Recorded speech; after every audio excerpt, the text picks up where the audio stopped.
Hello, everyone. Welcome back to Blast the Process 4. I got with me GrimShins. Hello, hello. Echo runner, and also runner of Valis. One of those things I do better than the other. Tonight... I'm just going to say, I don't know anything about this game, except the music is great. The music is banger after banger, and it's got some really sweet cutscenes that we are going to see absolutely none of because it's a speed run. This is what I would describe as the okayest waifu platformer on the Sega Genesis. You play as Yuko, who is a schoolgirl who gets caught in this like demonic invasion, and this goddess named Valia shows up and gives her a sword called Valis, and it kind of goes from there. So yeah, I'll just give a countdown.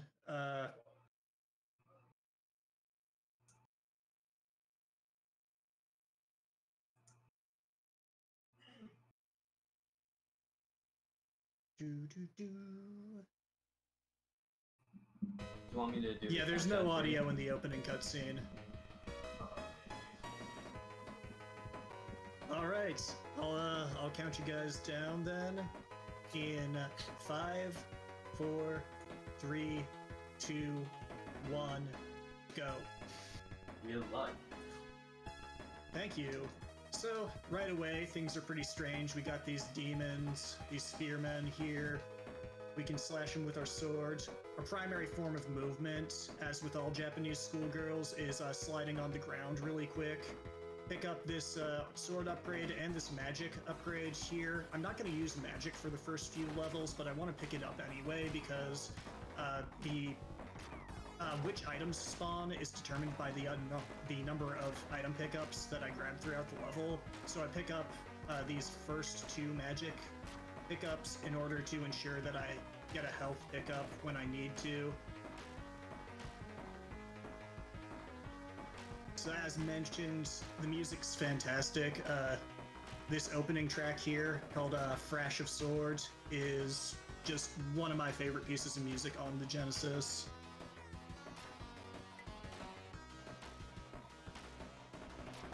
"10-second desync? Oh, jeez.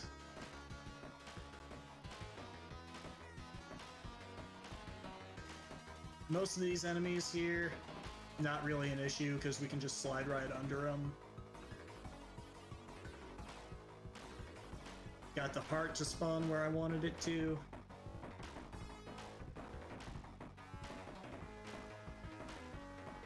Second weapon upgrade.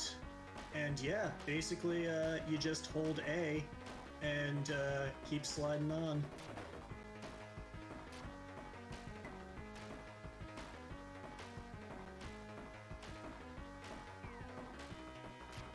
That's one thing that's kind of relaxing about this game is compared to the other game that I run, Echo, the movement in this is fairly basic. I'm not killing my wrist nearly as much until I get to a boss fight. So Gaeta, Lord of Earth, attacks with two things. He's got an earthquake attack, and he throws these stones at you. As long as you mash the attack button, you will out-DPS him. And that's stage 1. Get the Phantasm Jubilee. And in this cutscene, Valia tells you that you're the Valis warrior and have to save the county, the dream world. And you get this sweet gold bikini armor. And we're in the water world here, which is full of ice, as water worlds typically are. Got some pretty badass looking flying skull enemies. A lot of sliding here. Just hit this dog, slide forward twice, jump up, grab those two items. Again, just grabbing items to make sure I get good spawns later on. Those narwhals can, you know, kind of piss off because they always spawn directly underneath you.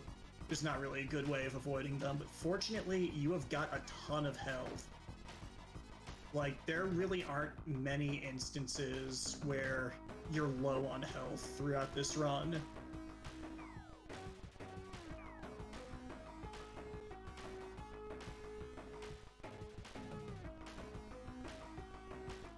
Another absolute banger of a track.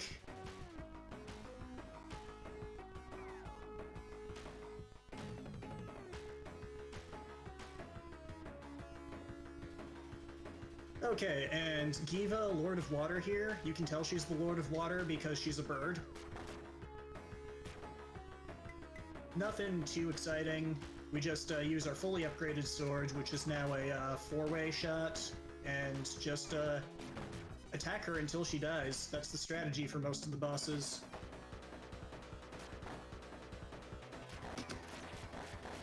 And now we are in the Fire World, which is the first kind of platforming section of the game.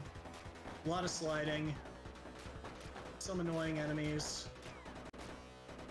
Mostly, I want to make sure I don't fall down here, because base movement is pretty slow, you're falling slow.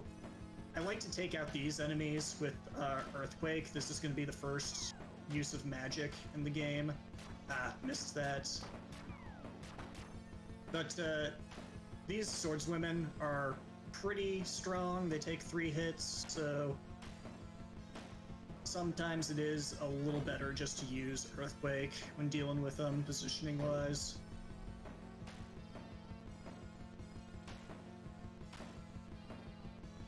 The bosses are very light on RNG, so there is a little bit, but it's nothing that you can't compensate for. Cool thing about the lava is when you land on it, you've got a couple frames where you can jump without taking damage, and even if you miss it, you're not taking a whole lot of damage.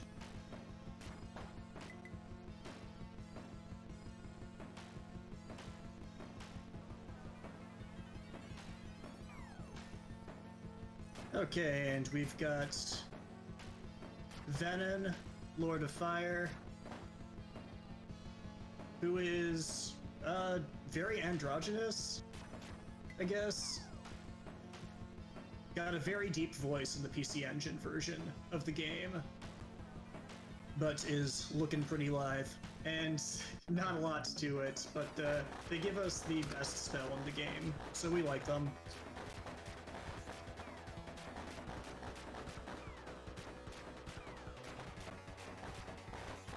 Oh, I can explain that. This is actually a remake of a very early Japanese home computer game that was originally released in 1986, I believe. It's a completely different game, and to be honest, not very good outside of its music and its pixel art. So it went like Valis on the PC-88, then Valis 2 on the Sharp X68000, Valis 3 on the PC Engine CD, which eventually got ported to the Sega Genesis, and then after the Sega Genesis version of Valis 3, this version of Valis was made. So it's like kind of the first good version of Valis 1.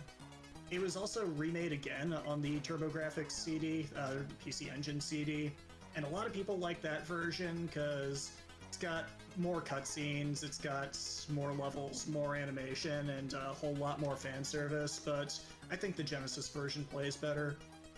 Most important thing here is to switch to Flame Ring, because we're going to use this for hopefully a quick kill on the boss.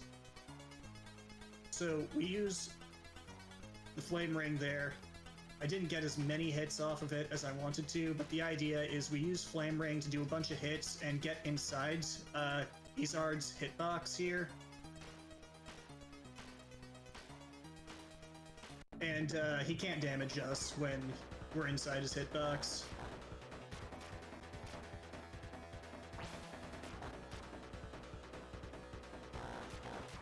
Oh yeah, there's a magic menu, and it's pretty much essential for this boss and the next boss.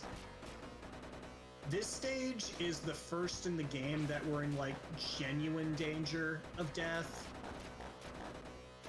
It's also the first time we're going to switch weapons. See, you have to time out when you want to switch your weapons, because when you pick up a new one, it gets reset to weapon level 1, which kind of sucks, because you can't do a lot of damage to enemies until you've got it upgraded again. I also want to try to avoid hitting enemies too much, because you take 2 damage per time you hit. In this section, I actually want to intentionally take damage from falling bricks, because the falling bricks only do 1 point of damage versus 2 when I hit enemies. So I can kind of iframe through that. So I took a little more damage than I wanted to in that section, but it's fine because I will have some health spawn. Stupid thing about stairs is you can't actually walk up them, you can only jump up them.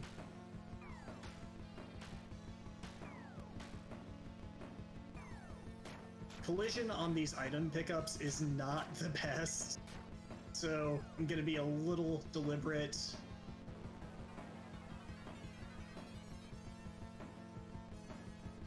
And I could do an extra slide there, but I really don't want to fall into that hole. There's a very poorly marked hole there, and if you fall there, you won't get the 3rd weapon upgrade, and the boss will be basically impossible.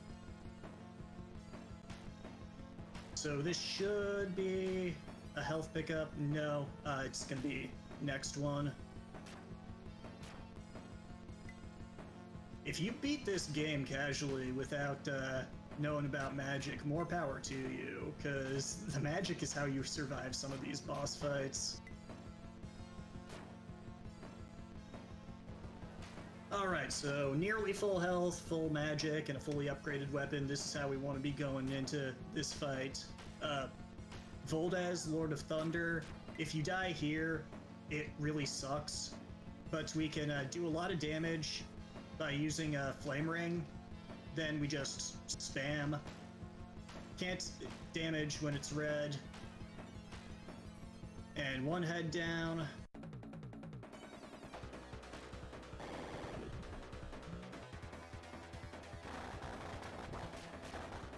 Beautiful.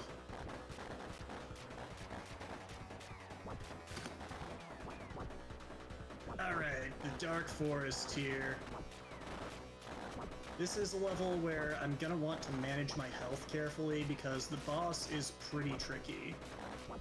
Gonna switch over to the Holy Sword here. Want to jump immediately so I don't get hit by that bull, because if I get knocked off of the top route before getting the 2nd sword upgrade, it's a really bad time.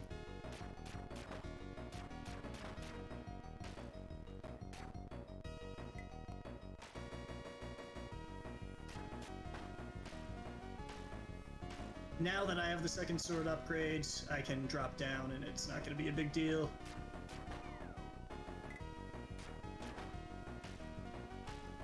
Kill Stone Donkey Kong there.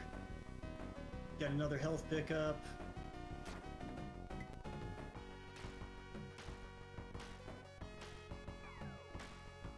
And that guy's a bit of a jerk, but only missing 2 health is pretty damn good.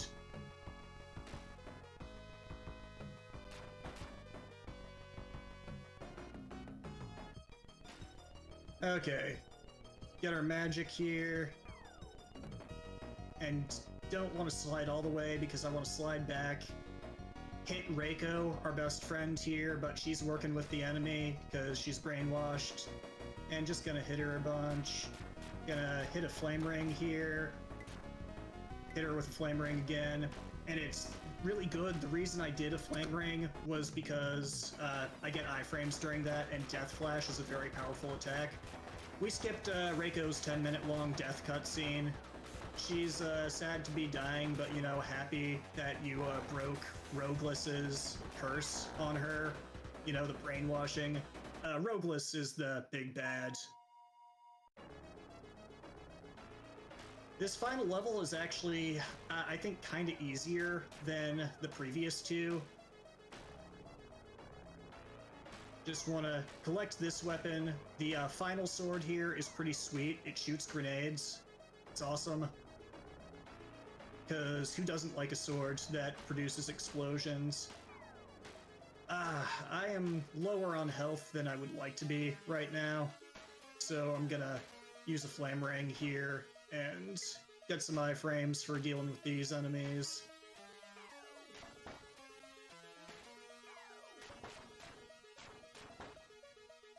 Okay. Oh, that sucks. That sucks. So I missed one of these sword upgrades. It's fine. There's still enough upgrades to get to level 3 by the time I fight the boss, but it's just going to be a little slower. This area sucks because there's a lot of slowdown, which probably doesn't come through on stream because, you know, the game just slows down to 30 frames per second, and that's what we're streaming at. But, yeah, your movement speed is pretty slow when you're not sliding. And unfortunately, you have no iframes during a slide. It's one thing that Valis on the PC Engine did a little better, is you can attack enemies with a sliding attack. And since I'm low health, you can hear this pretty cool song, which only plays when you're in pinch mode. Fortunately, this ramp provides you with a lot of health and magic.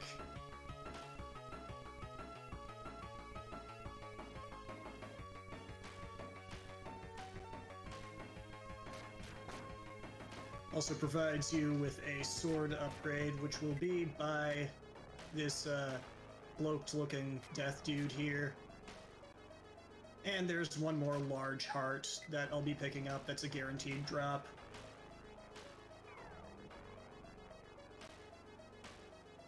Definitely do not want to pick up the arrow there, though, because that would be a terrible weapon for this level.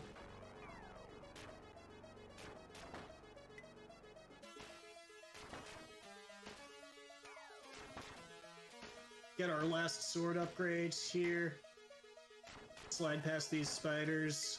This nerd in the cloak. Get past the blue man.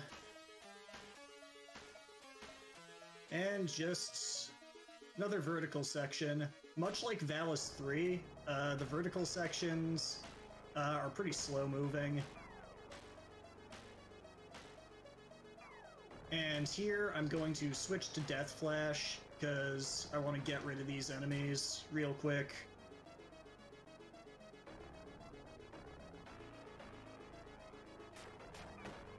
Have a little less health than I wanted to going into this final boss, but it's probably okay. Gonna switch back to Flame Ring just in case I need to tank some hits.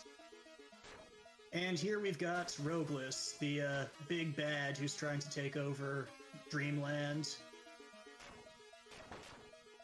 Pretty simple phase 1, just hit him.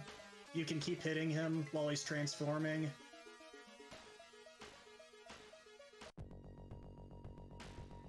There's a hidden heart there in the corner if things get really bad. But yeah, just, you know, hit him with swords until he dies.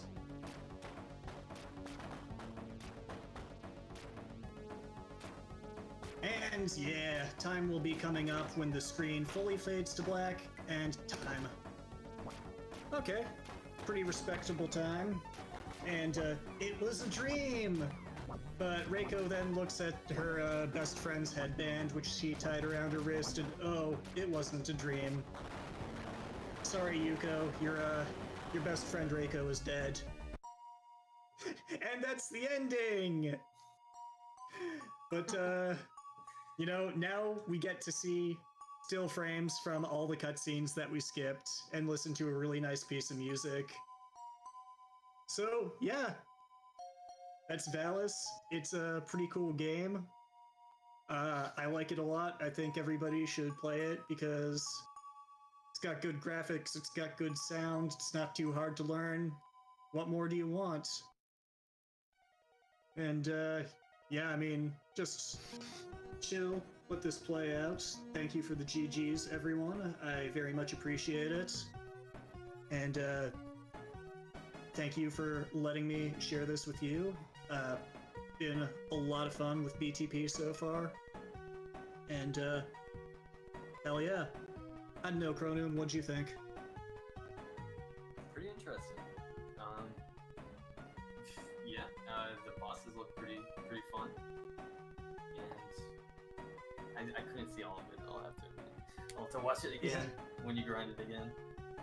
But it does look good. I'm definitely gonna try to get my time down in this. It's worthwhile, but yeah. Good stuff. All right.